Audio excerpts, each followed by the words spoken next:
Knitter. La Miss Knitter, c'est moi, je suis Karine. Vous me retrouvez donc sur les réseaux sociaux, sur Instagram avec le pseudo La Miss Knitter et sur Ravelry également, mais ça s'écrit un petit peu différemment. Voilà, bienvenue dans ce podcast où nous parlons essentiellement de tricot, de laine, un peu de lecture, d'audio-lecture, exceptionnellement un petit peu de séries aussi, séries et documentaires dont je vais vous parler aujourd'hui. Si vous êtes nouvellement arrivé sur ce podcast, soyez les bienvenus, vraiment, vous êtes arrivés massivement ces derniers temps, puisque je vous ai dit la dernière fois qu'on avait passé la barre des 3000 abonnés, et je crois qu'on est à 3200, quelque chose comme ça aujourd'hui. Donc voilà, un grand bienvenue, merci de vous être abonné. J'imagine que si vous avez décidé de vous abonner, c'est que vous aviez envie de continuer à avoir du contenu. Donc ça me touche énormément, comme me touche beaucoup également vos petits commentaires, vos likes si vous n'avez pas envie de laisser de commentaires. Tout est ok, il n'y a aucun problème, voilà. Donc je suis vraiment hyper touchée. Alors je vous avais dit que pour la barre des 3000, là j'organiserai un concours. Ah bah tiens, j'ai pas sorti la laine d'ailleurs, je vais le faire tout à l'heure. J'ai pas pris le temps de me renseigner auprès de Christelle pour savoir comment on faisait un tirage au sort sur la chaîne YouTube, parmi les abonnés, enfin bon voilà. Mais Christelle, je vais venir t'embêter, je te le dis.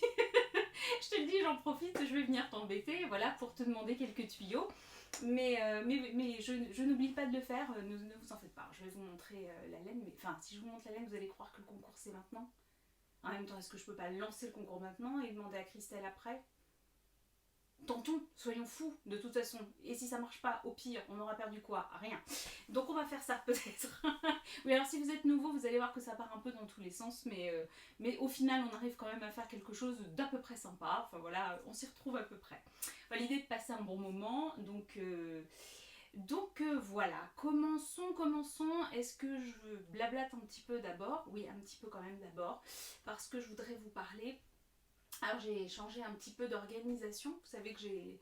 Non, vous savez pas, forcément, mais comme on a fait quelques travaux là pendant les vacances, enfin on a repeint la chambre de ma fille, hein, rien de transcendant non plus, mais du coup j'ai récupéré des meubles, j'ai refait un petit peu la pièce qui enfin est devenue... Alors mes grandes appellent ça My happy place, j'aime bien le truc, c'est l'endroit où je peux, vous voyez, j'ai récupéré un canapé qui n'était pas là avant, et maintenant je peux me poser là, bouquiner, soulever le luxe avec la lumière, tricoter, regarder une petite série, enfin, et du coup c'est vrai que c'est un endroit, faire du yoga, bien évidemment, ne jamais oublier le yoga, et du coup ça devient effectivement un endroit assez cosy. Et je peux m'y enfermer pour tourner. Donc c'est là que je suis et j'ai dû un peu ruser parce que du coup je me suis dit je vais me mettre là, c'est vachement bien et tout. En plus je suis confort sur le canapé. Et en fait je me suis dit mince, on voit plus Sidonie. Alors je suis désolée parce qu'Aglaé est de l'autre côté. Hein, mais en fait, Aglaé est une plante verte pour ceux qui viennent d'arriver. Qui a eu un certain succès sur cette chaîne, me demandez pas pourquoi, mais bon voilà. Et donc Sidonie est le mannequin qui porte les ouvrages terminés. Donc j'ai un peu rusé, j'ai tiré le canapé qui normalement est plus loin pour pouvoir caler Sidonie derrière. Sidonie qui nous fait les honneurs du prochain pull de sang de neige qui n'est pas encore bloqué là tel que vous le voyez, mais qui est en passe de l'être. En fait je ne l'ai pas bloqué parce que je voulais pas qu'il soit en train de sécher pendant que je tournais le podcast, très précisément. Mais là ça sèche vite, il n'y a pas de souci. Je le mets dans cette pièce là justement, là, dès que ça tape un peu sur le Velux, ça chauffe et ça va sécher super vite. Donc voilà, pour le changement d'installation, je voulais vous parler, puisqu'il y a encore 15 jours, j'étais donc en Haute-Savoie, à une trentaine de kilomètres de Samoin, et à Samoin s'est tenue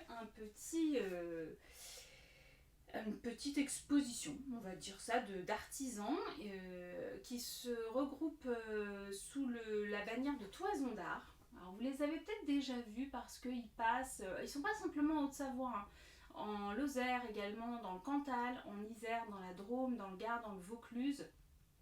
Voilà. Ils participent notamment à ce qui semble être important, enfin un rassemblement plus important de la fête de la laine qui aura lieu donc en février 2024 à Cré dans la Drôme. Voilà. Moi je connaissais que le festival de musique à Cré, donc voilà, intriguée par le marché lennesois, je m'y rends. Il y avait beaucoup, alors c'était autour surtout des vêtements, du tissage, donc il y avait beaucoup de choses très très jolies qui sont pas forcément moi dans mes goûts vestimentaires, donc j'ai pas forcément craqué là-dessus. Mais je tenais à vous en parler parce que c'était sympa quand même, déjà de voir des artisans, c'est toujours hyper agréable. Et je suis désolée, je bouge un petit peu parce que je me rends compte que le micro est un peu loin. Oui, j'ai surtout fait une rencontre très très sympathique, celle de Stéphanie Jacquin, qui se cache derrière la marque Filangora. Voilà. Et elle se trouve. Alors pourquoi je vous en parle? Déjà parce que c'est une personne très très sympathique. Regardez, elle n'est pas très sympathique cette dame, hein. Sa marque, c'est écrit sympathie sur son visage, voilà. Donc elle est très gentille, j'ai beaucoup discuté avec elle, elle est vraiment très sympa. Et en fait, elle se trouve en Haute-Savoie, elle se trouve très précisément à Groisy, un peu au-dessus d'Annecy, enfin voilà, pas très loin de La Roche-sur-Foron, Toranglière, bon, on vous situe à peu près. Et donc, elle a ses propres lapins. Et elle récolte son angora qu'elle fait filer et qu'elle fait teindre en France.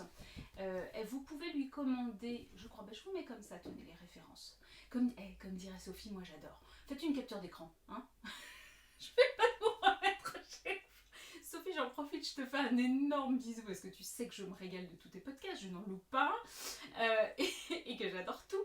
Mais tu me fais mourir de rire quand tu dis ça. Oui, c'est bon, hein, vous tapez sur Google, c'est quand même pas difficile à faire. Ou alors là, le bouquin, j'en ai parlé what milliards de fois. Faites une capture d'écran. Donc faites une capture d'écran. Voilà, pour l'angora. Parce que l'angora, voilà, quand c'est pas récolté de façon, quand les poils ne sont pas récupérés de façon éthique, les animaux souffrent énormément. Ça peut être très très barbare hein, comme type de truc, on va pas rentrer dans les détails. Mais voilà, c'est pas facile de trouver des marques éthiques. Alors il y a le terrier du lapin blanc aussi. Je vous en reparlerai parce que j'ai un projet pour tricoter de la laine que j'avais acheté chez eux il y a quelques temps. Donc je vous en reparlerai, mais c'est pas pour tout de suite. Donc ils font un travail de grande qualité aussi. Et bon, il se trouve que Stéphanie, elle est à côté de chez nous quand on est en Haute-Savoie. Donc c'est vachement sympa. Elle m'a dit ouais, en décembre je fais une visite d'atelier et tout. Donc je serais contente d'aller lui rendre visite. Voilà, je trouve ça chouette. Je trouvais ça chouette. Et donc j'ai craqué pour vous montrer quand même. J'ai craqué pour... alors j'ai pris 2 pelotes de chaque parce que je veux faire des petits cadeaux.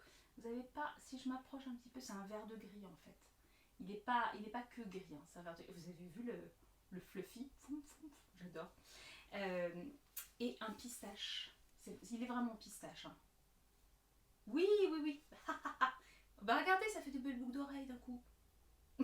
Ceci n'est pas un partenariat, hein Christelle. Non voilà, donc du coup j'ai craqué pour ces 2 petites coloris, j'en ai pris 2 petites pelotes. Donc là c'est de l'angora 80% et du mérinos à 20%. Ça se tricote en DK. Ah et pourtant ça fait 100 mm pour 25 grammes, mais ça se tricote en 4,5. Ouais, c'est le côté dufteux de la chose. Enfin voilà.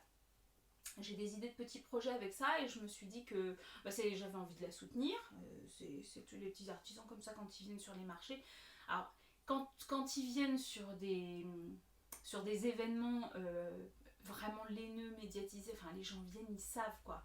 Là, il y avait beaucoup de gens qui disaient ah c'est cher. Non, c'était pas spécialement cher pour de l'angora. Enfin voilà, pour une petite productrice, du cru, enfin voilà. Et je comprends hein, que de l'extérieur on puisse trouver ça cher, mais quand on connaît un petit peu et la qualité du produit et les prix de ce type de produit, c'était pas particulièrement cher. Voilà. Donc je parle de Stéphanie parce que si jamais vous êtes dans le coin, je crois qu'on peut lui commander par internet.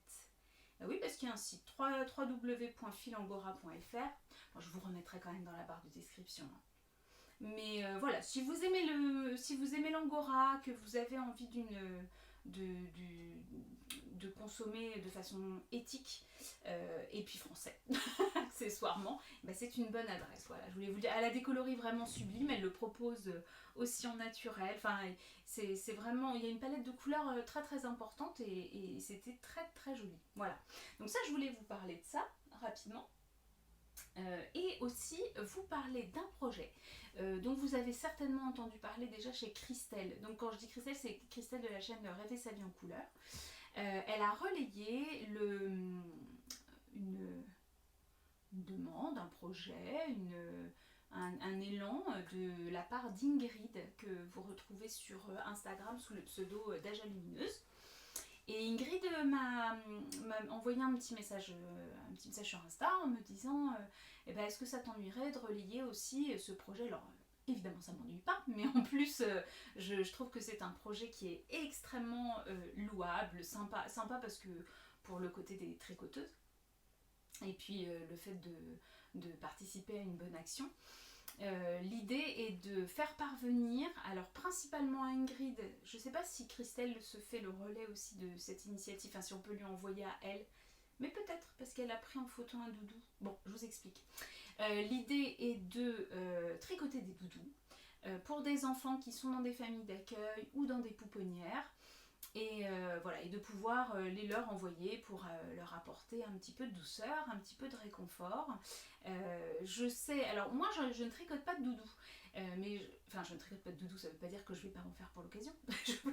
C'est l'occasion de s'y mettre, j'ai envie de dire. Non, mais ça peut être un petit projet rapide. Je sais qu'il y a des tricoteuses ou des tricoteurs qui sont très aguerris dans le domaine, que ce soit au tricot ou que ce soit au crochet. Et en fait, Ingrid, une fois qu'elle réceptionne, c'est elle qui s'occupe de dispatcher, c'est-à-dire de voir ce qui est plus approprié aux enfants qui sont en pouponnière, ou en famille d'accueil.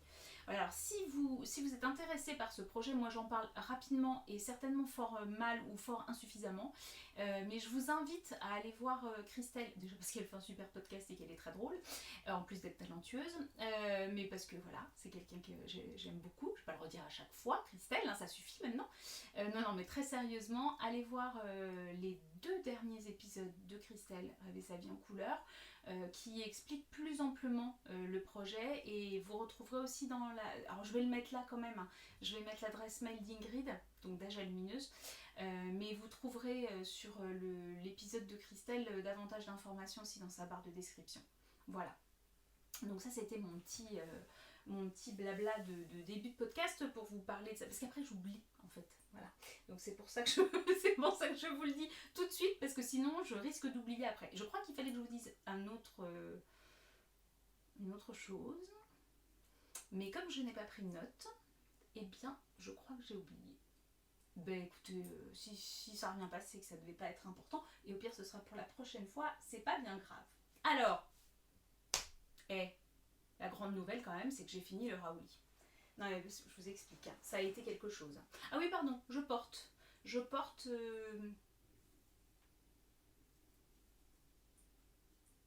C'est moche de vieillir, hein. Je porte le top de Yarnflex. Bon, vous savez quoi? Je vous le mets là parce que là le nom il est parti en vacances. Je ne sais plus comment il s'appelle. Auréade. Non. Si. Je vous le mets là. Bim. Hop, comme ça on n'en parle plus. Donc, Raouli. Je vous avais dit, j'ai trop envie de castonner des trucs. Là, il y a des châles qui me font de l'œil. C'est même plus de l'œil, c'est du front, des yeux, des pieds, de tout ce que vous voulez. Mais je m'étais promis de ne pas castonner avant de terminer Raouli. Et ça n'a pas été une mince affaire. Enfin, ça n'a pas été une mince affaire. Non, c'est pas ça. J'adore la brioche, c'est très agréable à faire, il n'y a aucun problème. Vous vous rappelez que j'ai re-regardé mon propre tuto pour pouvoir reprendre mon projet, n'est-ce pas? Ça m'a été fort utile. C'est quand même un comble, mais bon, c'est pas grave. Oui, parce que j'avais fait, il y a quelques temps de ça, j'avais parlé de ce châle Raouli en disant vraiment, c'était un objectif de tricoteuse, parce que la brioche m'a fait peur pendant très longtemps, et ce châle-là me faisait vraiment de l'œil. Donc c'est un châle de Marie-Amélie Design. Je vous rappelle que tous les patrons de Marie-Amélie sont désormais en accès gratuit sur Ravelry, puisqu'elle a arrêté son activité de designeuse et que au lieu de supprimer tous ses patrons, elle les a laissés à disposition.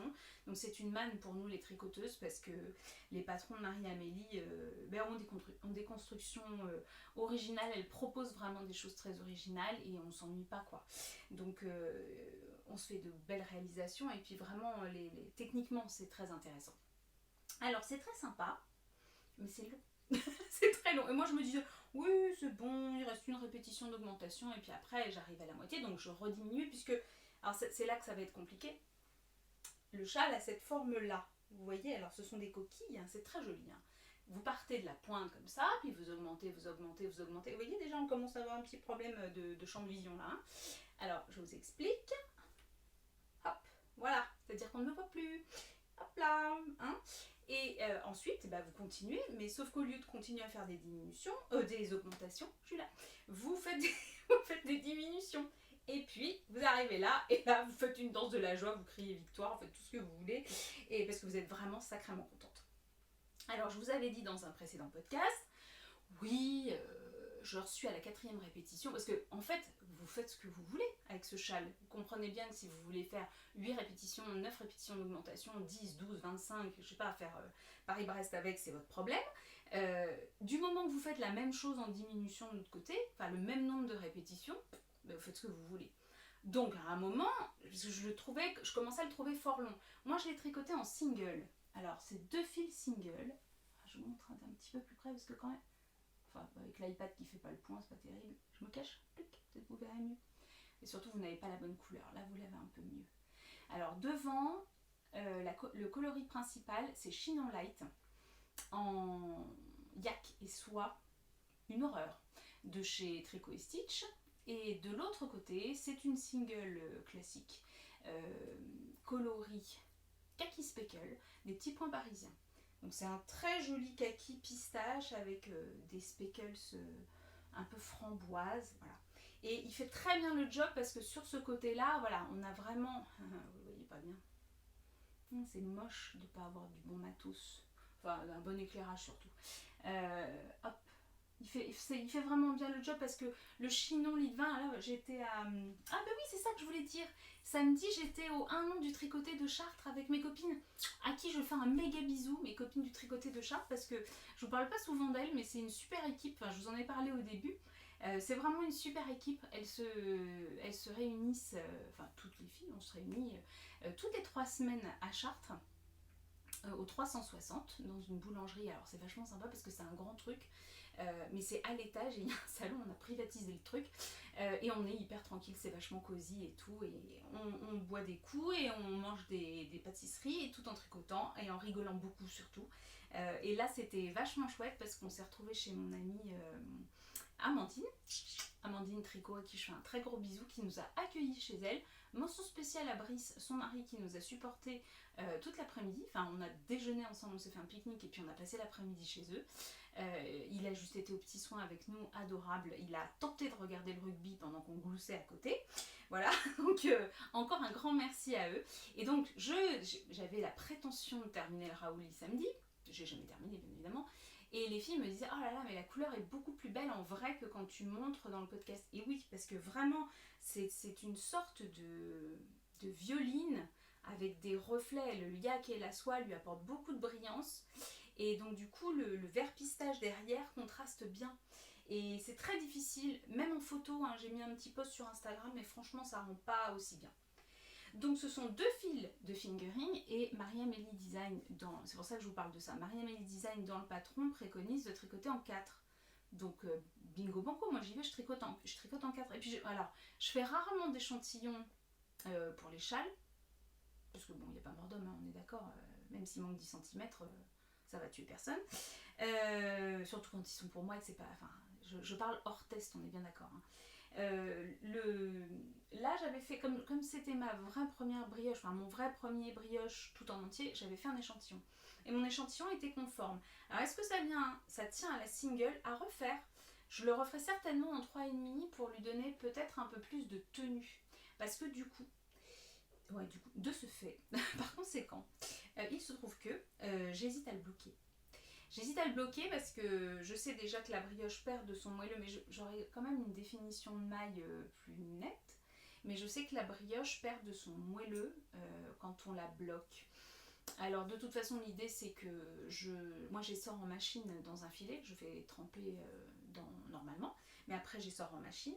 Mais je me questionne beaucoup, je m'interroge beaucoup. Est-ce que je la bloque ou pas? Qu'est-ce que vous en pensez? Si parmi vous, les filles et les garçons qui me regardez, mis à part le pervers là, qui me dit qu'il adore les tricots pour femmes, là, hein, d'accord, s'il pouvait passer son chemin, lui ça m'arrangerait. Les tricoteurs et les tricoteuses qui avaient l'habitude de la brioche, dites-moi si sur un ouvrage de ce kilométrage, option couverture, il est vraiment judicieux de bloquer ou si je risque pas d'obtenir l'effet inverse quoi. Enfin je sais pas. Ça c'est, vous voyez, parce que c'est ça aussi, c'est qu'à un moment vous réunissez les coquilles et quand vous passez aux diminutions, ça vous fait voilà, là on est au point de non-retour. Et c'est ça que je vous disais tout à l'heure. 4 répétitions. Et là je me dis, Karine, 4 répétitions c'est bien quoi, il est déjà grand. Oui, mais sur le patron, il y a marqué 5. Alors moi, je suis une pure bonne élève, hein. Ça doit être pour ça, c'est mon côté prof, mais voilà, donc j'en ai fait 5. Et forcément, c'est très long, c'est très très long. Parce que même si vous diminuez, c'est long. Mais c'est un très beau projet. Alors je fais attention maintenant à ce que je dis, parce que je vais vous reparler tout à l'heure du sexy back sweater là, que je suis en train de faire en cale. Je veux pas vous donner l'impression que le projet n'est pas chouette, quoi. C'est pas du tout le cas, c'est très chouette, j'adore la brioche. Mais comme il me tardait de finir, parce que je voulais avoir le droit de castonner autre chose, parce que sinon je suis quand même la spécialiste quand je suis pas dans un test pour accumuler des choses que je démarre et que je ne termine pas. Là je le voulais vraiment, c'était un projet que je voulais mener à son terme et c'est ce que je vous disais, pour ça le podcast me fait un bien fou parce que comme je suis hyper active et que je m'éparpille énormément, au moins ce que je vous montre, j'ai à cœur de le terminer parce qu'il y a un suivi. Si le contenu n'est pas cohérent, même si moi je suis un peu barrée, il faut quand même que le contenu soit cohérent et qu'à un moment vous voyez des choses se terminer parce que sinon vous allez fuir à juste titre. Donc voilà, dites-moi ce que vous en pensez. Dois-je bloquer ? Je pense que je vais le faire quand même, je vous le dis, parce que je suis un peu tête de mule et que voilà, et que les ouvrages ça se bloquent, donc je vais bloquer. Mais si vraiment vous me déconseillez, vous savez, comme vous m'avez déconseillé, ce serait une graine et que j'y suis allée quand même. Bon, bah écoute, je sais pas. Voilà, je vous demande votre avis parce que je ne sais pas. Bon. Ouvrage terminé, oui, parce que du coup ça a dépoté, j'ai terminé pas mal de choses et ça m'a donné l'envie de terminer d'autres projets qui étaient en cours sur lesquels je procrastine trop parce qu'à chaque fois je repars dans un test, quand vraiment je tombe amoureuse du modèle, etc. Alors là forcément à force de faire des tests, j'en arrive à un point où j'ai quand même une garde-robe bien remplie, mais je porte tout ce que je tricote, je le porte vraiment au quotidien. Été comme hiver. Donc là, forcément, je deviens plus sélective. Je me dirais, mais ça, tu as déjà. Et après, maintenant, c'est aussi des choix de couleurs. Je pense que Christelle, elle parlait de ça l'autre fois, la couleur qui motive. Moi, je pense que là, je suis aussi pas mal dans cette démarche. Des choses, je me dis, ah, j'ai rien dans cette couleur-là. Mais là, vous voyez le sexy back en rouge. J'avais pas de pièces rouges, en fait, dans mes vêtements. Et c'est super agréable de varier, de faire varier les couleurs. Et là, j'ai très très envie, alors je ne sais pas, soit je castonne le châle Automne in Istanbul, soit je castonne Promenade en Écosse, parce que en fait le combo est juste magique, c'est le combo d'Arcoiris Yarn que je vous avais montré dans un des épisodes précédents, et c'est vrai qu'il me fait très très très très envie. Automne in Istanbul, je pense que le patron est plus excitant. Je sais pas comment dire, Promenade en Écosse, j'aurais pas acheté le patron si je le trouvais pas joli. Mais techniquement, je pense qu'Automne in Istanbul est peut-être plus... Je sais pas. On va voir. Ce sera la surprise pour le prochain épisode. Qu'est-ce que j'ai questionné ? Il y a quelqu'un qui m'a demandé d'ailleurs sur Insta, je suis désolée, j'ai oublié ton prénom. Mais tu te reconnaîtras puisque je t'ai répondu et je t'ai dit on en parle demain justement dans le podcast, et c'est maintenant. Voilà, alors est-ce que ce sera Promenade en Écosse avec le magnifique combo d'Arcoiris Yarn ? Est-ce que ah oui, mais c'est aussi magnifique de l'autre côté. Je suis en train d'y penser parce que là je vois les laines. Attendez, je vous montre, je coupe. Je suis revenue. Alors attention, ça va faire du bruit à côté du micro. Donc je vous disais, magnifique combo d'Arcoiris Yarn. Fait beaucoup de bruit. Désolée. Regardez-moi ça. En plus, j'ai pris la base Mérinos et soie. Alors ça, comment vous dire? Hop, c'est la Librock. Non, mais si, bien sûr, c'est la Librock, évidemment. Promenade en Écosse. Jamie, si tu m'entends, eh bien n'écoute pas Christelle, viens d'abord chez moi. Avec le contrastant Galactic Fox, qui ne rend rien, il est beaucoup plus orangé, c'est pas du tout... comment vous dire? Je devrais peut-être fermer, j'aurais peut-être dû fermer le Velux. Ouais, bon, bref. Et pour la dentelle, le Galactic Fox, mais en Dalace, c'est-à-dire sa base mohair et soie, qui est juste à tomber. Vous n'avez pas à la moitié des nuances, c'est plus foncé, c'est extrêmement nuancé. Je vous raconte pas le truc, ça va être... je vais lui coller un antivol à celui-là quand il sera terminé. C'est juste dingue. Et en fait, là, je les vois, j'ai comme à nouveau un coup de foudre. je pense que ça va être... C'est terrible, je pense que ça va être lui. Bon, bref. Mais, je vous explique mon dilemme. Oui, parce que dilemme il y a. Chez les tricoteuses, il y a beaucoup de dilemmes. Sur des choses... Ouh là là, on a des gros problèmes, nous. Alors, je vous explique. Pourquoi l'autre me tente aussi beaucoup? Déjà parce que le patron me tente vraiment beaucoup. Et parce que les laines me tiennent à cœur. Chez Une maille à la fois, j'avais pioché, alors c'est sa base chaussette, hein, vous savez, en nature caricaille, dont je vous ai parlé la dernière fois, et je vous ai dit moyennement des bêtises, ça y est, j'ai encore oublié.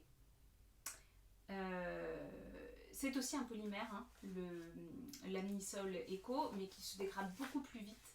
Et j'étais pas trop loin dans le ratio. Je vous avais pas dit autant d'âneries. Donc c'est quand même pas complètement naturel, mais c'est moins pire. Voilà, c'est ça en fait le truc.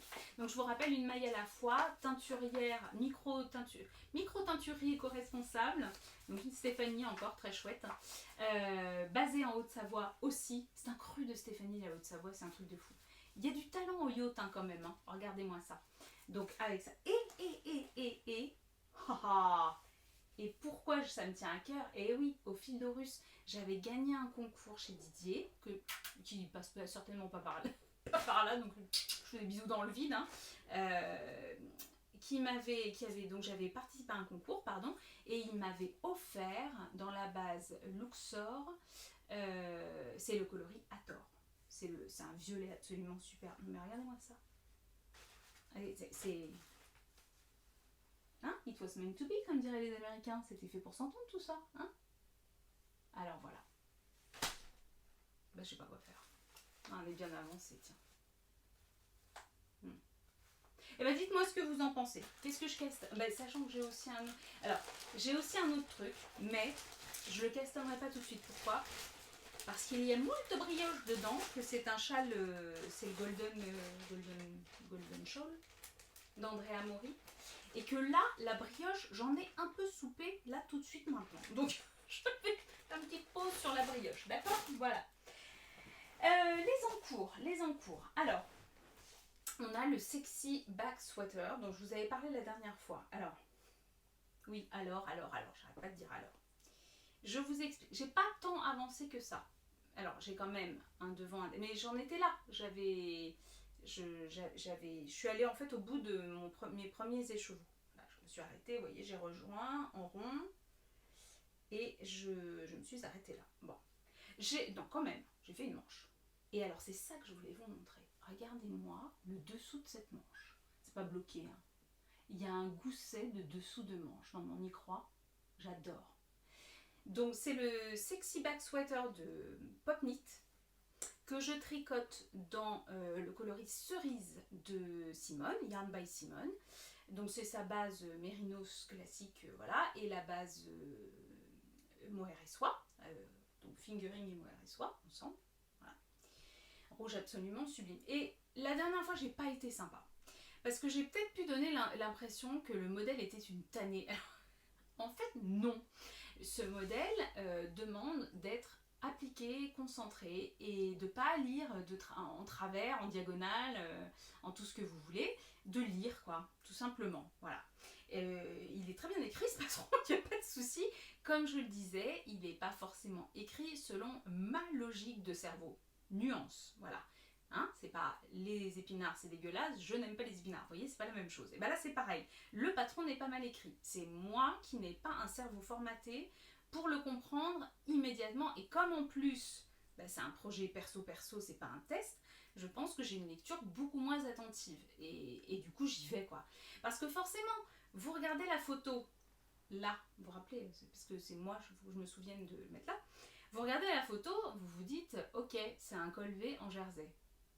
So what? Eh ben pas du tout en fait, c'est une construction qui est très très originale et il faut être vigilant et notamment sur son compte de maille et faire attention. Vous voyez par exemple des fois je refais des trucs parce que à la place de K2 Knit 2, le tricoter 2 mailles à l'endroit, moi j'ai fait K2 Tog, j'ai tricoté 2 mailles ensemble. Bêtement, c'est ma faute, c'est pas la faute du patron, voilà. Donc oui, effectivement, j'ai recommencé. Alors j'ai aussi recommencé parce que c'est un très beau pull et que j'ai pas envie qu'il y ait d'erreur et que je suis perfectionniste. Voilà, bon. Alors même s'il n'y a pas d'enjeu, c'est pas un ensemble, c'est pas voilà, tout ce que vous voulez. Ah, je suis en train de perdre mes mailles. Ah, excusez-moi. Ouais, parce que Christelle, elle est souvent au milieu d'un rang et moi je suis carrément au milieu du gousset, vous voyez, donc c'est super intelligent ce que je viens de faire pour vous montrer. Bon bref, je crois que j'ai à peu près sauvé le bazar. Voilà, je suis dans le deuxième gousset de la deuxième manche. Ici que j'ai recommencé 3 fois parce que j'avais décalé la maille centrale. Bref, pas grave. Donc oui, il y a des choses qui peuvent paraître un peu longues parce que vous faites toute la bande d'encolure comme ça, en côte, torse. Je me marre parce que les filles du cal vont... Hein, on se comprend. Donc en côte torse, c'est-à-dire torse en droite, torse en vert. Et forcément c'est un petit peu long. Même sur le poignet, vous voyez, vous avez un poignet d'un certain nombre de centimètres, hein, c'est un patron payant, donc je ne peux pas tout vous dire non plus. Mais bon, le poignet est assez conséquent, mais il est aussi en côte torse. Bon. Mais tout est dans le détail, vous avez une jolie petite maille glissée le long de la manche, les diminutions sont centrées. Voilà, les diminutions, elles sont hyper propres. Enfin, ouais. C'est un patron. Franchement, je vais être ravie. Et quand je vous disais tout à l'heure que je suis plus sélective désormais sur les projets que je tricote, là, ça va vraiment être une belle pièce, quoi. Je suis vraiment contente parce que ça paraît être un basique, mais en fait, c'en est pas un du tout. Et en même temps, il est très technique, il n'y a rien de difficile, encore une fois, il n'y a rien de difficile, mais il est plein de petits détails qui créent vraiment l'originalité, et je suis extrêmement contente de tricoter ce projet, surtout avec les copines, parce que le groupe est très sympa, comme je vous le disais la dernière fois. Et de ce fait, ça m'a aussi donné l'envie vraiment d'étudier sérieusement le projet dont je vous avais parlé. Je vous l'avais déjà montré dans un épisode précédent, d'un autre pull de Pop Knit. Alors j'aime pas tout chez Pop Knit, hein. Enfin, ce que j'aime c'est... Elle propose des choses qu'on voit nulle part ailleurs, c'est ça que j'aime beaucoup. Après, on n'est pas obligé d'adhérer à tout. On en parlait avec Aurélie d'ailleurs, Aurélie Marie-Colette, mais qui ne passe pas par là. Je lui fais un bisou dans le vide parce qu'elle ne regarde pas les podcasts. On parlait du fait que voilà, on n'aimait pas tout chez tout le monde. Moi par exemple, je soutiens Longue avec Anna sur Patreon. Je ne tricoterai pas tous les modèles de Longue avec Anna parce que tout ne me correspond pas. Voilà. Donc chez Pop Knit, voilà, il y a des choses que j'aime, des choses que j'aime beaucoup moins. Mais elle a notamment un pull en brioche où elle alterne, enfin c'est un pull en brioche mais bimatière, Suri et Mérinos. Fingering ou déca, j'ai un doute. Mais de toute façon, je pense que si c'est déca, je le ferai pas en déca. Je vais essayer de regarder pour adapter parce que la brioche en déca plus en Suri. Alors, quand on fait 38 kg peut-être, mais quand on fait tous mes kilos à moi, non, un peu moins quand même. Donc, non, je pense que je l'allégerai un peu si je peux et si j'arrive à me détacher du patron parce que vous avez bien compris que j'étais un peu psychorigide sur ce qui était écrit. Donc voilà, mon sexy back il avance doucement. Il avance doucement, d'autant plus que j'ai un autre test en cours. Je vous en avais parlé. Alors je peux vous le montrer maintenant parce qu'il est en cours justement. Je pourrais plus vous le montrer après. Parce que c'est un test dit semi-secret. Donc Anna Johanna l'a elle-même montré. Elle a montré le motif principal du jacquard sur son compte Instagram. Donc je n'ouvre pas la boîte de Pandore non plus. Et sur le test, il y a aussi Purific Knitter, dont je vous ai déjà souvent parlé, Kamé, qui est une testeuse, alors là, une vraie testeuse en série, américaine et qui fait des merveilles dans le choix de laine, dans la réalisation, dans les photos. Voilà, c'est vraiment quelqu'un que j'aime beaucoup et qui est en plus très simple sur les tests. Bon, voilà, c'est quelqu'un que j'aime bien, sans la connaître plus que ça. J'ai testé 2 ou 3 fois avec elle, mais c'est vraiment quelqu'un de très chouette. Et elle vient de publier, j'ai vu ça ce matin, elle vient de publier le dos, elle lui reste les manches à faire, mais elle vient de publier en fait le dos de son pull qu'elle avait passé. Donc je vous le montre. Alors je vous le montre parce que je veux vous parler des laines. Donc c'est un jacquard, c'est pour ça que je vous dis, là aussi je perds les mailles, c'est bien malin. En même temps j'ai qu'à mettre des bouchons d'aiguille, hein. Je suis vraiment idiote. Hop là, voilà, je la récupère là. Et puis je tricote pas sur un très très grand câble. J'aime bien tricoter un peu plus. Voilà. Alors pourquoi je vous en parle? Parce que je vous ai montré en fait ces laines. Le vert, donc voilà, je peux vous. Parce que on voit apparaître le début. Donc il est jacquard parce que vous avez ce quadrillage là qui se fait partout. Et vous avez un motif central là qui commence à apparaître. Donc je ne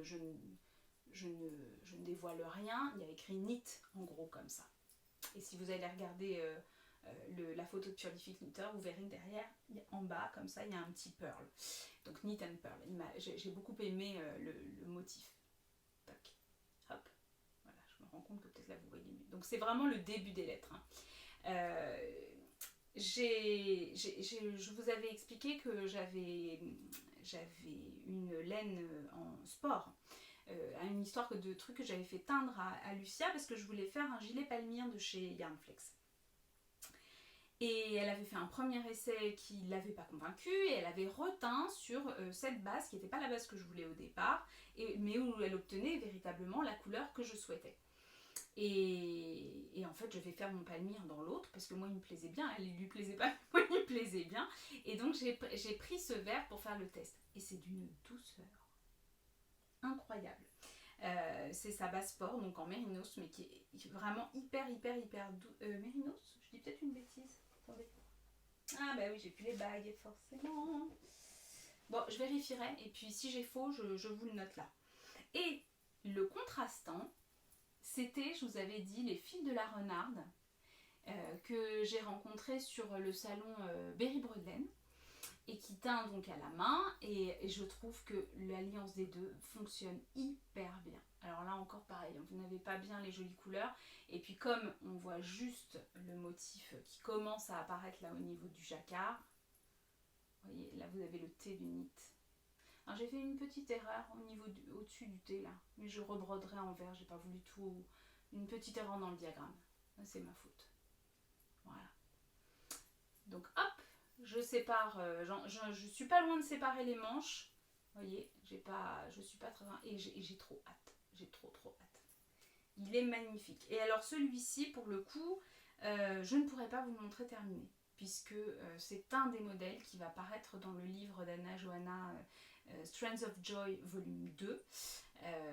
Et donc on ne peut montrer que des petites figures, des petites photos d'encours et voilà, et ça s'arrête là. Donc je ne pourrai pas vous le montrer en entier tout de suite. Donc il faudra patienter un petit peu, mais je pense qu'il sera vraiment très beau. Je suis vraiment très contente de ce projet. Voilà pour les encours, on va dire prioritaires.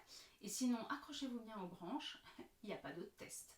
Il y a un autre test pour Yarnflex, mais qui au très long cours, qui se termine mi-novembre, si je dis pas de bêtises. Voilà, que je ne pourrai pas vous montrer non plus. Donc c'est pour ça que je ne vous allège pas trop, parce que c'est un test secret. Donc hop, voilà, c'est au long cours. Et puis des petites chaussettes. Mais comme chacun sait, les chaussettes, ça ne compte pas, voilà. Donc eh ben, ouais, pas de test, parce que j'ai besoin d'être disponible là pour la rentrée, pour des choses que je ne pourrais pas vous montrer. Et comme je ne pourrais pas vous montrer ces choses que je fais de façon plus contrainte, on va dire, enfin, vous voyez ce que je veux dire, pas pour moi perso, je veux pouvoir continuer des petits projets à côté pour pouvoir alimenter aussi, pour pouvoir alimenter le podcast et puis vous montrer des encours et des travaux qui se terminent. Alors, derrière moi, vous avez le pull de Sandmèche qui va sortir vendredi. Donc, je le porterai la prochaine fois parce que vu le temps radieux qu'il fait en ce moment, je pense qu'il n'y aura aucun problème pour que je le porte. Et donc c'est le pull Beldon dont je vous ai déjà beaucoup parlé, qui est absolument magnifique. Il sera bloqué. La couleur est toujours aussi divine. Je vous en avais parlé. C'est l'atelier teinture, le coloris améthyste.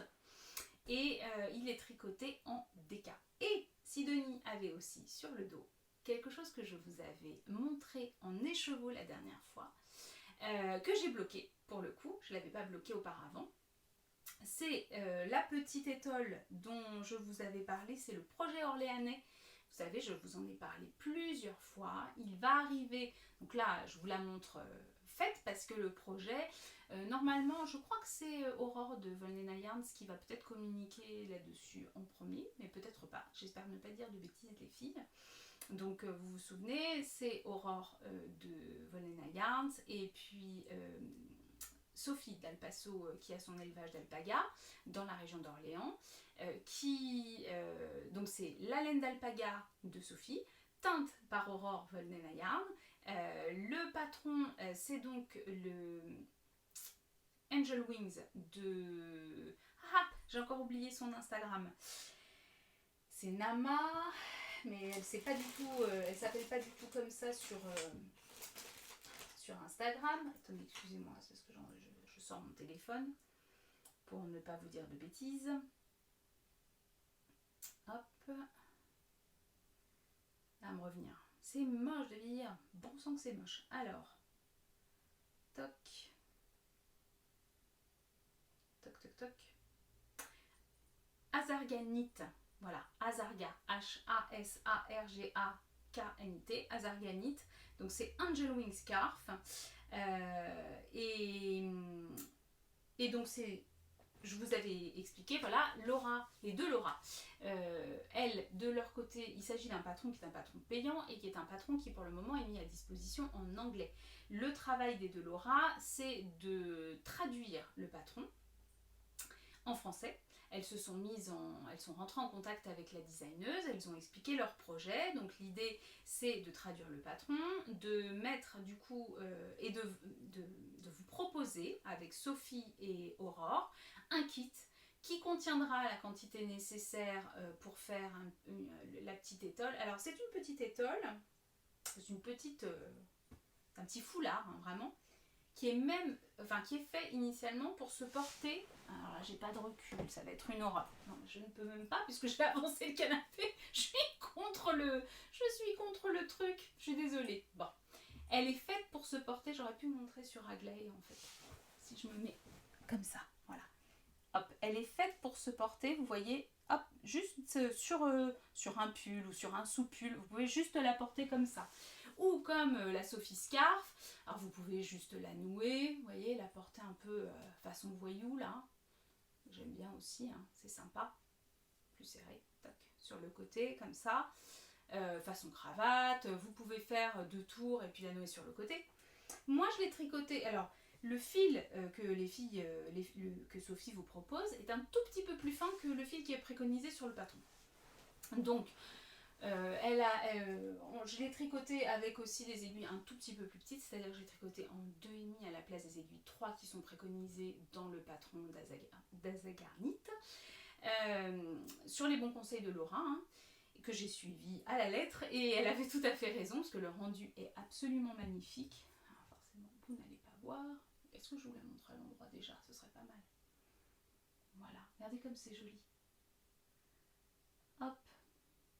Et donc elles vont vous mettre à disposition des kits qui vont contenir la laine nécessaire teinte dans la couleur que vous aurez choisie, parce qu'elles vont proposer 4 teintes, normalement les filles. Donc dans la couleur que vous aurez choisie, et un code pour le patron disponible, qui sera donc disponible en français pour celles qui seraient rebutées par l'anglais. Alors je vais vous dire très honnêtement, moi je l'ai tricoté en anglais, bon tricoter en anglais ne me pose pas de problème, mais il y a un diagramme, c'est extrêmement clair, le patron est très très bien écrit. Et alors pourquoi est-ce qu'elles ont choisi ce patron?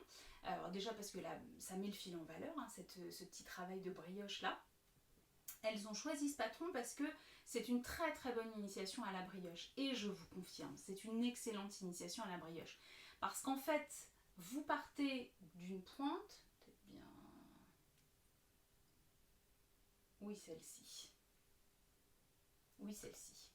Vous partez d'une pointe, puis vous augmentez au fur et à mesure. En fait, à chaque fois, c'est un jeu d'augmentation puis de diminution pour créer cet effet de bande que vous avez là. Et c'est extrêmement répétitif. Donc, une fois que vous avez compris le principe, vous répétez ça tout du long, tout du long, tout du long. Vous ne vous posez plus de questions. C'est mécanique, c'est complètement répétitif. Et puis, vous arrivez ici, et puis, enfin, vous voyez, vous arrivez là. Donc, vous avez fini d'augmenter, vous allez diminuer, ça vous fait ces formes de petites coquilles là, et ça crée cette petite pointe qui est voulue, qui est vraiment voulue. D'ailleurs au blocage elle vous dit, je l'ai fait, hein, j'ai été sage, d'épingler la pointe pour qu'elle ressorte bien, parce que quand vous la, genre, je prendrai des photos, hein, mais quand vous la mettez de dos, vous avez la petite pointe, si vous la portez comme je vous ai montré, simplement posée comme ça le long du cou, vous avez la petite pointe derrière qui ressort, c'est très joli. Et donc vous diminuez, jusqu'à arriver à la fin de l'autre côté. Voilà. Vous faites, c'est complètement symétrique. Donc du coup, moi, Laura m'avait dit de rajouter une répétition de motif vu que le fil était un tout petit peu plus fin. Et j'ai fait. Et je l'ai fait à la taille qui correspond au modèle tel qu'il vous est présenté de façon originelle, tel qu'il a été pensé, si vous voulez. Vous voyez, quand même une jolie petite envergure. Ça va très vite à faire. J'ai tricoté ça en 4 ou 5 jours, tout en avançant le sexy back sweater et le comment ça s'appelle, et le jacquard. Donc vous voyez, franchement, je l'ai emmené en rando, c'était mon projet de rando parce que il était tout petit, tenait pas de place, donc dans le sac à dos de rando c'était parfait. Et quand arrivé tout en haut de la montagne, quand on se posait, eh ben, je pouvais tricoter un petit peu de brioche et plus besoin de patron. À partir du moment où vous êtes dans la phase d'augmentation ou dans la phase de diminution, plus besoin de regarder le patron, vous suivez à chaque fois ce que vous devez faire. Donc vraiment, et puis alors comme, vous voyez les augmentations, en fait vous avez des repères. Vous comptez une augmentation, 2 augmentations, 3 augmentations, 4 augmentations. Il vous dit vous répétez tant de fois. Bah, vous avez juste à compter, c'est super facile. Et c'est complet, c'est-à-dire que vous faites des augmentations, des diminutions à droite, des diminutions à gauche. Vous avez la base de la brioche en fait. Donc c'est vachement chouette. Voilà, donc pourquoi je vous parle de ce petit projet? Parce que Laura m'avait contacté pour pouvoir, elle m'avait proposé de tricoter le sample de cette, enfin le sample qui est pour moi, hein, et il est pour moi parce que j'ai acheté de la laine aussi. Ceci n'est pas un partenariat. Ça parle beaucoup de partenariat en ce moment sur les podcasts. Non, j'ai acheté ma laine, j'ai voulu soutenir Aurore et Sophie, voilà, donc c'est pas un partenariat, je n'en parle, ça ne me rapporte rien, je ne vais pas toucher d'action sur les ventes de ce kit, je serais ravie si vous en achetez plein parce que je trouve que c'est un super projet, que les filles elles sont pleines d'énergie autour de ça et je trouve ça génial, mais je ne suis pas du tout intéressée financièrement par le projet. Non, mais c'est important de le dire parce que finalement vous savez pas ce qui se cache derrière les trucs, j'en sais rien, je n'ai rien à vendre, voilà, je n'ai rien à vendre, je peux juste mettre en lumière Ingrid qui veut donner des doudous à des enfants qui en ont besoin, mettre en lumière un très très joli projet que je trouve très chouette parce que c'est local et que voilà, ça me plaît, mais je n'ai aucun autre intérêt que ma passion peut-être un petit peu dévorante pour la laine et le tricot. Voilà. Donc suivez ça de près, ça doit sortir normalement le 1er septembre. Ne vous sentez obligé de rien du tout. Si vous êtes curieux, curieuse, enfin moi je trouve que ce sont des petits cadeaux Vous voyez ça, offrir à Noël, enfin quelqu'un qui sait ce que c'est que de l'alpaga, qui apprécie, c'est un petit projet qui se fait très rapidement. Celles qui ont peur de la brioche avant de se lancer dans le raouli, voilà, qui reste super beau, allez-y dans le raouli. Alors j'avais fait un tuto d'ailleurs pour les points de brioche et ça peut vous servir pour ça aussi parce que c'est la même base. Je vous mets, je sais plus, mais ça doit bien, ça doit être là. Ouais, je crois.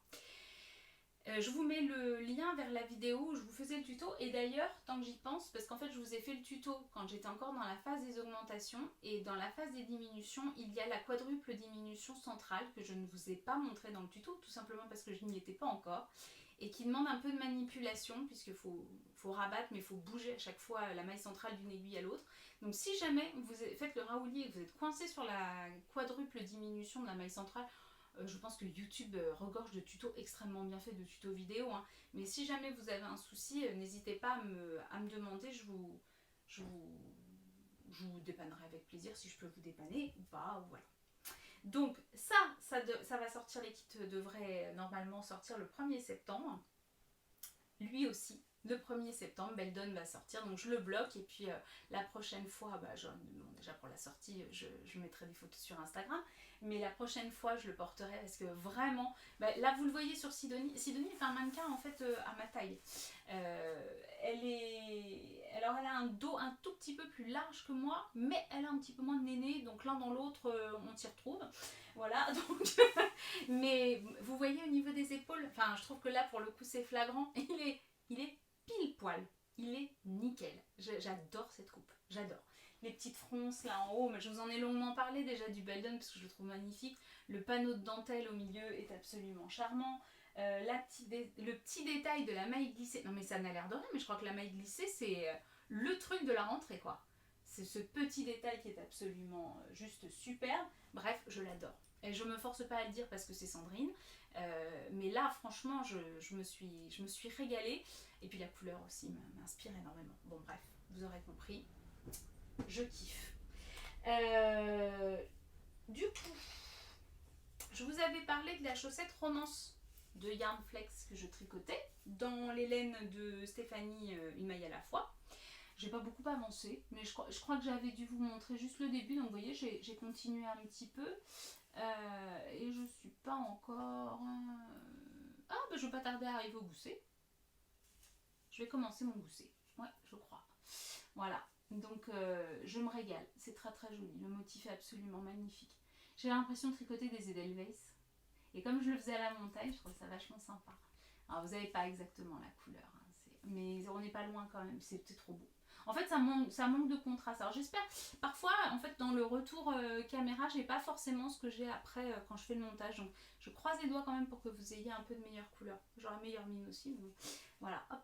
Mais ça, j'en me régale. Bon, ça, c'est pour moi. Hein, donc, ça avance quand ça avance. Il n'y a pas de pression. Il n'y a pas de souci. Les aiguilles à chaussettes, j'en ai d'autres.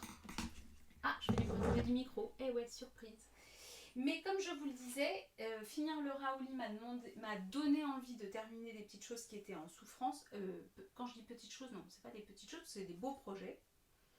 Et je vous montre notamment, je faisais un châle, un poisson rouge moi aujourd'hui, un vrai poisson rouge. Hein. Allez, Karine. Bah non, il faut que je regarde sur mon téléphone. Du style knitting, ça faisait longtemps que je vous avais pas parlé de Florence. Donc je tricote. J'ai commencé il y a longtemps. Hein. C'est indécent de le laisser en souffrance comme ça alors que je l'adore. Je l'adore. Je l'ai même pas là. Ah oui, c'est peut-être dans mes persos. Hop. Eh ben non. Mais si, inséparable, celui que tout le monde a tricoté. Alors en plus, il est pauvre, il est ratatiné dans mon sac.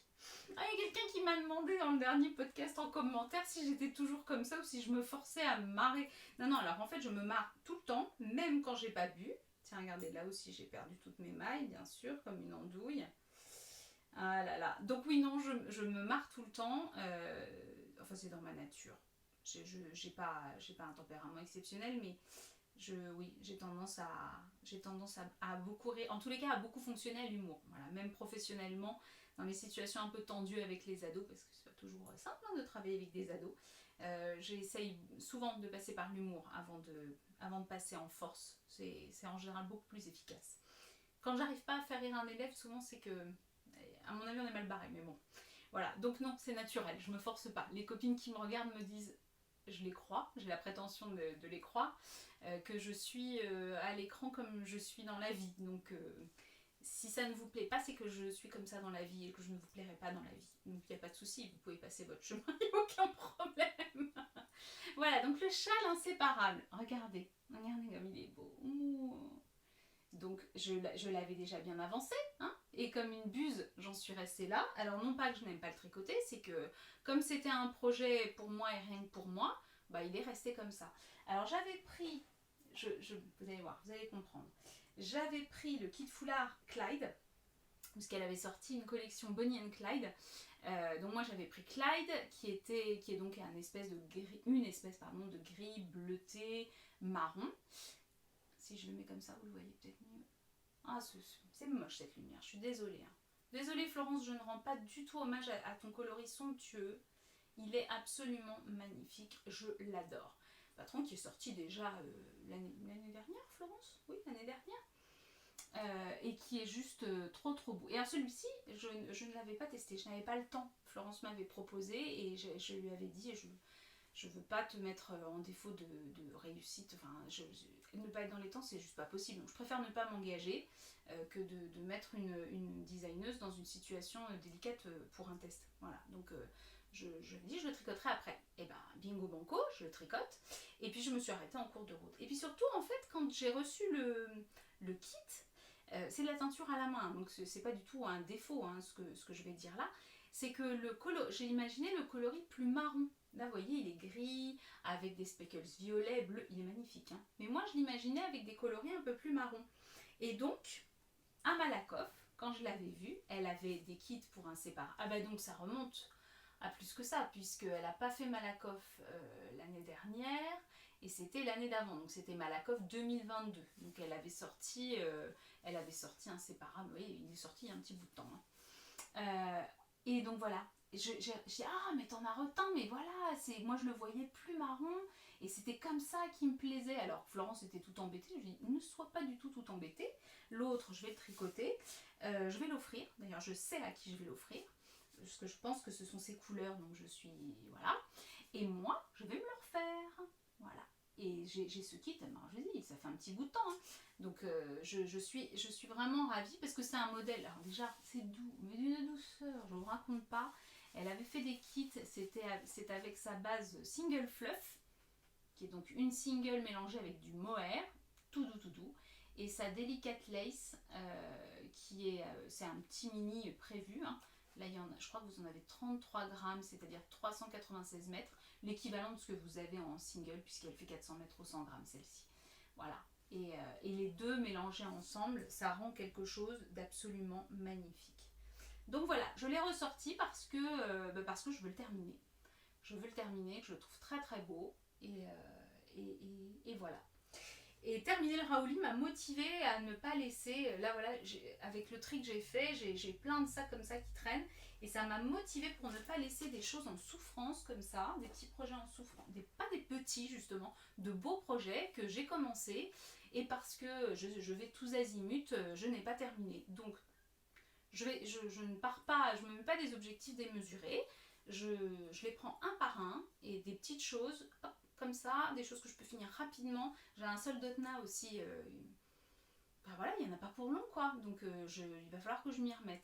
Et comme je vous disais qu'il y avait des choses dont je ne pourrais pas vous parler, je ne pourrais pas vous montrer, et ben voilà, c'est parfait, ça me contente, ça va me permettre moi de faire le ménage dans tout ce que j'ai un peu en cours, de cesser un peu cette frénésie et de me recentrer sur des projets, parce que j'ai des tas de projets que j'ai très envie de faire depuis longtemps et qui attendent. Voilà, donc c'est ma bonne résolution. On se fait un petit point lecture, hein? Alors, petit point lecture. Je vous avais dit que j'avais commencé la dernière fois, parce que si je me planque du micro avec le livre, vous n'allez plus m'entendre. Oui, je vous ai fait des petits effets. Qu'est-ce que je me cache C'est trop drôle. Alors, Alexia Strezzi, Des lendemains qui chantent. Je l'avais juste commencé la dernière fois. Je vous avais dit ça démarre dans un opéra. Ah oui, ça démarre dans un opéra parce qu'en fait c'est l'histoire d'Elio Léon. Alors je vous en ai, en fait quand j'ai fait le montage du podcast, je me dis mais je leur ai quasiment pas parlé des contenus des livres. J'ai parlé des livres et j'ai pas énormément parlé du contenu. Mais voilà, maintenant je peux vous en dire plus parce que vraiment j'étais dans les premières pages. Donc c'est l'histoire d'un ténor, Elio Léon, qui est né en Italie. Et en fait, le début du roman nous explique sa naissance. Parce que l'incipit du roman, c'est vraiment un soir de représentation et le succès inespéré d'un second rôle qu'on n'avait pas vu venir et qui est extrêmement talentueux, qui est une sorte de génie dans la voix et qui rafle la vedette au premier rôle en fait. Voilà. Et donc les chapitres s'alternent et nous racontent en fait la naissance d'Elio Léon, une naissance sous des auspices assez tragiques puisque sa maman est morte en couche. Je ne dévoile rien parce qu'il y a des scènes assez poignantes. Sa maman est morte en couche, il a été recueilli dans un orphelinat et puis ensuite il a eu la chance de rencontrer un médecin qui prenait en charge des enfants dont on ne s'occupait pas et qui l'a confié à des personnes qui ont pu exploiter son talent vocal. Donc on suit ce ténor sur un fond historique qui est celui de l'entre-deux-guerres, puisque le début du roman a lieu en 1935. Et donc Elio Léon, c'est très intéressant parce qu'il est italien, donc c'est la montée du fascisme. Il sera lui-même arrêté, déporté en camp de travail, ensuite au goulag, enfin bon, voilà, il lui arrive tout un tas de choses et c'est l'évolution en fait de ce ténor qui aussi talentueux, aussi génial soit-il, est confronté aux vicissitudes de la vie et va se retrouver confronté à des drames dont il va falloir qu'il se relève. Alors j'ai adoré, donc déjà c'est un livre qui m'a été offert par ma Sabrina Choupi, qui me gâte beaucoup trop, elle va prendre des petits coups de bâton, mais donc j'avais à cœur de le lire, il me tardait de le lire parce que c'est un cadeau. Et je la remercie infiniment parce que c'était une très belle lecture. Alors, j'ai vraiment adoré le début, ça m'a passionnée, j'arrivais pas à le lâcher. Et puis je trouve qu'il y a, je ne connaissais pas du tout Alexia Strezzi, qui a déjà été primée. Elle a reçu le grand prix de l'héroïne Madame Figaro pour Looping, qu'elle a publié en 2017. Et elle a sorti plus récemment Bataille en 2021. Donc je ne l'avais jamais lue, je ne la connaissais pas. Donc ça partait vraiment très bien et puis après elle m'a un peu perdue. Il y a un peu de longueur en fait dans la période qui concerne l'après-guerre. Et puis à nouveau à la fin j'ai retrouvé l'engouement du début. Voilà. Donc il y a un petit passage à vide mais néanmoins ça reste un très bon roman. En tous les cas moi j'ai eu plaisir à le lire et c'était je ne serais pas forcément allée directement vers cet ouvrage donc c'était une très très belle découverte. Je te remercie Sabrina. Voilà. Je n'ai pas énormément audio lu. J'ai continué ce dont je vous avais parlé. Ah oui, Les Oubliés d'Astrelune de, j'ai oublié le nom de l'autrice, une passoire, une vraie passoire. Vous avez le droit de me gronder dans les commentaires. Je suis une vraie passoire aujourd'hui. Hop, Les Oubliés d'Astrelune est un roman de Laure d'Argelos. Alors je vous avais dit, c'est un genre dont je ne connaissais pas le nom, etc. Et vous êtes 2 ou 3 à m'avoir dit, dis donc c'est pas le steampunk que tu cherches comme genre. Alors oui, c'était exactement ça. Alors c'est pas que steampunk parce que vous avez aussi de la magie. Donc Astrelune est une planète, est un royaume en fait, dans lequel se trouve un personnage qui a l'air d'être le personnage principal, Miss Nightingale, qui en fait n'est pas le seul personnage principal. Elle est conférencière dans un musée et dans un musée d'objets insolites qui sont en fait les objets de notre quotidien. Donc c'est un petit peu surprenant. Et puis en fait au fur et à mesure des chapitres vous découvrez qu'il y a d'autres univers, vous découvrez notamment un autre personnage qui apprend qu'elle est magicienne, donc vous voyez il y a vraiment une confusion des genres, une bataille bataille entre les différents royaumes et au milieu de tout ça, des gens qui disparaissent et qu'on n'arrive pas à retrouver. Et c'est complètement farfelu, c'est extrêmement loufoque, mais ça me plaît énormément. C'est jubilatoire. Moi j'aime beaucoup ces univers où il y a des objets inventés. Je pense que c'est des vrais coups de cœur littéraires que j'ai eu quand j'étais ado notamment. Je crois que mon bouquin préféré reste L'écume des jours de Boris Vian. Et le pianoctel du début de L'écume des jours, vous savez, ce piano qui vous fabrique un cocktail à l'unisson en fait des notes que vous pianotez sur le piano.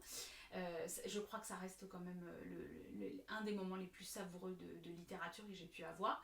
Voilà, j'adore Vian, mais L'écume des jours, c'est je crois mon bouquin, ouais, c'est mon bouquin préféré je pense.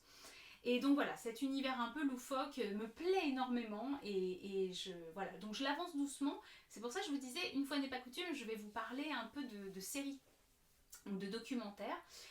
J'ai moins audio-lu parce que j'ai regardé un petit peu Netflix et compagnie d'ailleurs pendant les vacances. Et notamment, j'ai regardé la série Painkillers sur Netflix. Si vous ne connaissez pas, je vous invite à regarder. C'est édifiant. C'est édifiant, c'est passionnant déjà, c'est complètement addictif comme série, c'est passionnant.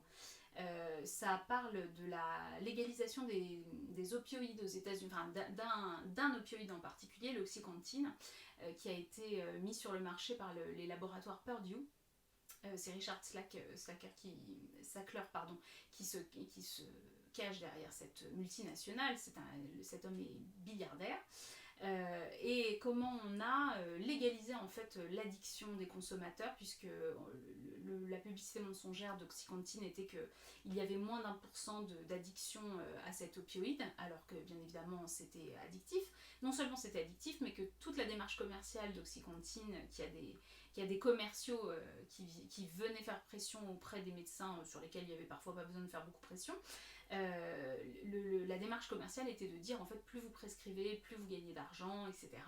Et on a créé une situation de dépendance aux opioïdes qui était inédite aux États-Unis et qui, bien évidemment, quand on a régulé ce problème-là ou quand on a réussi à arrêter les médecins qui faisaient des ordonnances de complaisance pour leur propre profit, bien évidemment les cartels de la drogue se sont emparés du marché, puisque le problème de l'addiction, c'est qu'une fois que vous êtes addict, il vous faut quelque chose. Si vous ne pouvez plus l'avoir par le biais légal de la prescription médicale, à un moment, vous allez chercher ce qui vous manque par tous les moyens, qu'ils soient légaux ou nettement moins légaux. Et les États-Unis se trouvent face à un problème d'une population de plus en plus importante d'addiction et de dépendance. Donc ça, c'est absolument passionnant. C'est une série de fiction qui se base sur des faits réels, avec des noms de personnages réels. Et puis vous suivez des personnages au fur et à mesure des épisodes auxquels vous vous attachez forcément. Et j'en ai encore des frissons. A enchaîné avec un documentaire cette fois-ci qui s'appelle The Pharmacist, qui raconte l'expérience d'un pharmacien, d'un préparateur en pharmacie, puisque vous savez qu'aux États-Unis on vous prépare en fait les prescriptions qui vous sont données par le médecin, qui perd son fils tué par balle, dont il va comprendre qu'en fait il est victime d'un règlement de compte d'un dealer que son fils n'avait pas dû honorer. Donc il comprend que son fils était lui-même addict au crack a priori. Et traumatisé par cette expérience, parce que la police ne trouve pas il va déjà mener son enquête, parce que la police ne fait pas l'effort, on va dire très, très honnêtement, de trouver le responsable, parce qu'on est en Louisiane, dans un quartier où les règlements de compte sont quasiment quotidiens, et où chercher le responsable, c'est comme chercher une aiguille dans une meule de foin, et que la police arrive à un ras-le-bol. Enfin voilà, bon. Je rentre pas dans le débat, mais ce papa veut non pas se faire justice, non pas se venger, mais trouver la vérité. Et après, il va se lancer dans une vraie quête quand il va voir le problème des prescriptions grandissantes d'Oxycontin dans la pharmacie dans laquelle il travaille.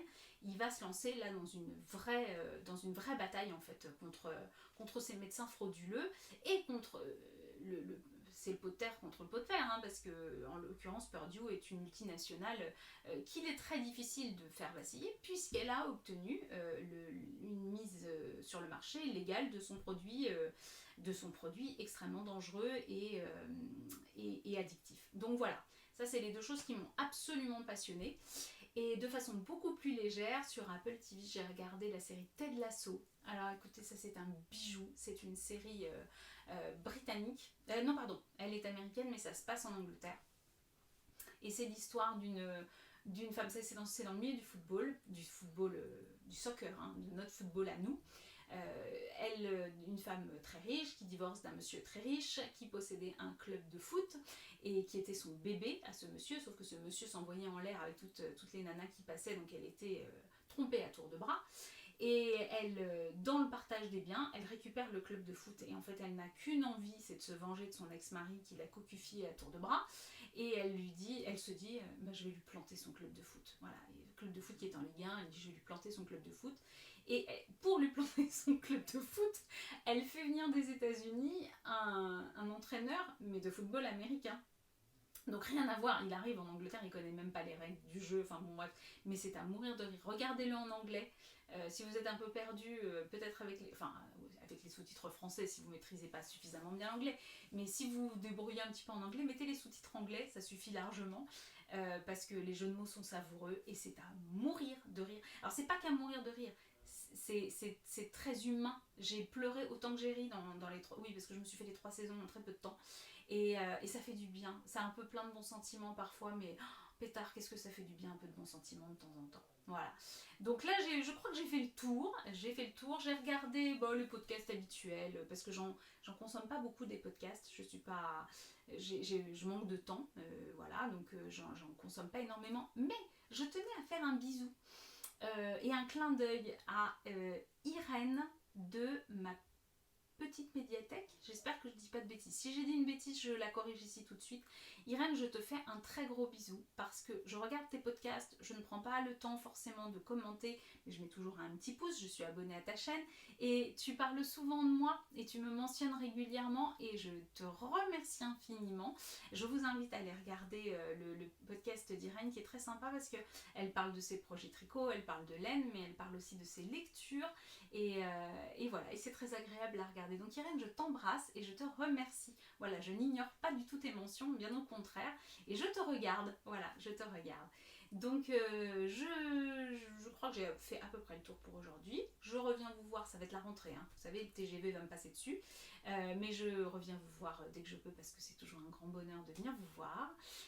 Je vous embrasse, je vous remercie par avance et je vous ai pas montré les laines pour le concours. Et ce sera pour la prochaine fois. Voilà, comme ça je me serai renseignée, etc. machin, et on fera ça proprement et ce sera bien. On dira que c'est le concours de la rentrée. Ok, d'accord. Je vous embrasse très fort. Je vous remercie par avance pour tous vos petits messages que je lis tous. Parfois je tarde un petit peu à répondre. Je vais vous dire honnêtement pourquoi. Parce que parfois ils arrivent par salve et que je suis dépassée et que j'arrive plus à répondre. Alors je laisse reposer, c'est comme la pâte à crêpes. Et j'y reviens après. Parce que je veux vous mettre un petit mot à toutes et à tous. Hein, mais je crois que c'est surtout à toutes, voilà. Et donc n'hésitez pas à vous abonner si vous êtes arrivé là par hasard. N'hésitez pas à laisser un petit pouce en l'air, il n'y a aucun souci. Ça me fait toujours extrêmement plaisir aussi, même si vous n'avez rien à dire, ce que je vous disais en début de vidéo. C'est totalement ok, il n'y a aucun problème, voilà.